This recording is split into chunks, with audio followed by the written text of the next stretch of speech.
କ'ଣ କହୁଛୁ ଷ୍ଟାର୍ଟ କଲୁ? ଜୟ ଜଗନ୍ନାଥ। ପୁଣି ଥରେ ଗୋଟେ ନୂଆ ଭିଡ଼ିଓକୁ ଆମେ ଆସିଛୁ ବନେଇବା ପାଇଁ। ସେ ଲୋକେସନ୍ ହେଉଛି ସେଇଟା, ଯେଉଁ ସ୍କୁଲଟାକୁ ଆମେ ଅଧା କରିକି ପକେଇଛୁ। ଆଜି ରାତିରେ ସେଇଗୁଟାକୁ କଭର୍ କରିବାର ଅଛି। ଆଉ ଆପଣମାନେ ଦେଖୁଛନ୍ତି ଏ ଘରଟା ବହୁତ ଦିନ ଧରି ପଡ଼ିଯାଇଛି ଭଙ୍ଗା ଘରଟା। ଆମେ ବର୍ତ୍ତମାନ ମୁଁ ଆଉ ମୋ ସହିତ ମୋ କ୍ୟାମେରାମ୍ୟାନ୍ ଆମେ 2 ଜଣ ଯିବୁ ସେ ଘର ଭିତରକୁ ଦେଖିବା ପାଇଁ ଯେ ସତରେ ଏ ଜାଗାରେ କିଏ ଅଛି କି ନାହିଁ। ଆଜି ରାତିରେ ଜଣାପଡ଼ିବ। ଦିନ ବେଳା ଭିଉଟା ଏପଟା ବୁଲା ସେପଟା ବୁଲା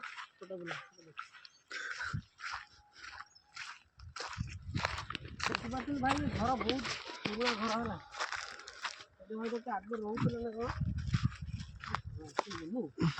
ଦେଖିକି ସତରେ ବି ପଡ଼ିଛି ପଡ଼ିଛି ଧୀରେ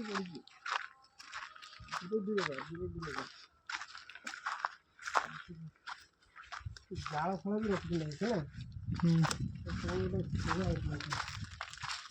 ପୁରା ଘରଟାକୁ ଦେଖିଲେ ମାନେ ଘର ଭିତରେ ଦେଖୁଛୁ ଆମେ 2 ଜଣ ଜାଗାରେ ବର୍ତ୍ତମାନ ଅଛୁ। ଦିନ ବେଳାଟା ଏତେ ଭୟଙ୍କର ଦେଖାଯାଉଛି। ଏଇଟା ରାତିରେ କେମିତି ଦେଖାଯିବ କହି ହେବନି। ସେପଟେ ବୁଲେଇନି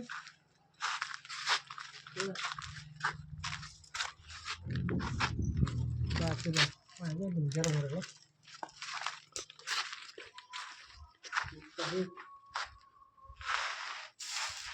ଘର ଲୋକେସନ୍। ଏଇଟା ଦିନ ଲୋକେସନ୍। ଏଇଟା ହେଉଛି ଦିନ ବେଳା।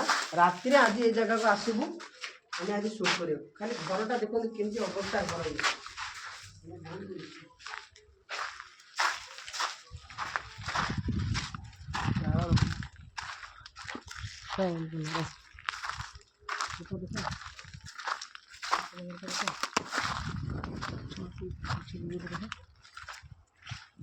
ପଛଟା ଦେଖା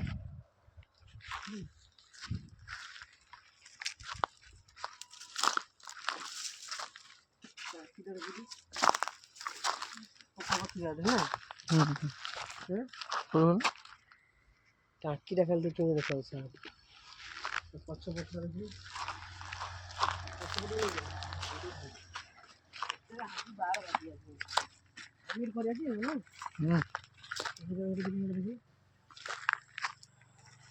ସେପଟ ଘର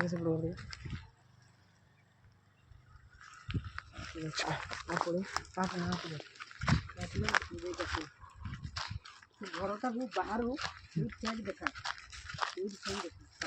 ବାଗି ବହୁତ ଦିନ ପୁରୁଣା। ଦେଖନ୍ତୁ ଭାଇ ପର୍ଟିକୁଲାର ସେ ଜାଗା ଉପରେ ମୁଁ ଛିଡ଼ା ହେଇଛି। ଆଜି ରାତିରେ ଏଇ ଘରଟାକୁ କଭର୍ କରିବାର ଅଛି। ଏଟାକୁ ଆଉ ପ୍ଲସ୍ ସେଇ ଯେଉଁ ଘରଟା ଆଉ ଏପଟଟା ଟୋଟାଲ୍ ଦେଖିବାର ଅଛି ଏ ଜାଗାରେ ଅଛି କି ନାହିଁ। ରାତି 12ଟା ପରେ ଜଣାପଡ଼ିବ। ଆଉ ସେଟା ଦେଖ ସେ ବିଲ୍ଡିଂଟାକୁ ଜୁମ୍ କର, ଯେଉଁ ଭଙ୍ଗା ସ୍କୁଲଟା ଭାଇ। ସେ ଭଙ୍ଗା ସ୍କୁଲର ଷ୍ଟୋରି ହେଉଛି ଭାଇ, ମୁଁ ତୁମକୁ ଥରେ କହିଥିଲି, ଥରେ ମୋ ଭିଡ଼ିଓରେ ବି ପୋଷ୍ଟ କରିଥିଲି। ସେ ସ୍କୁଲ ଘରକୁ ଆମେ କେହି ଏପର୍ଯ୍ୟନ୍ତ ଯାଇନୁ। ଦିନବେଳା ଭିଡ଼ିଓଟା ପଡ଼ିଛି ସେଇଟା। ଏଇଟା ଆଜି ରାତିରେ ସେଇଟାକୁ କଭର୍ କରିବାର ଅଛି। ଆମର କ୍ୟାମେରା ମୁନ୍ ମାନେ ତୁମେ ଜାଣିଛ ତା ନାଁ ହେଉଛି ଆମର ମୁନୁ। ସେ ତ କ୍ୟାମେରା ସାମ୍ନା ସେ ଲାଜ କରେ। ଆଉ ତା ପାଇଁ ମୁଁ କହିଦେଉଛି ହେବ ତ ଭଲ ହେଇଯିବ। ହଉ।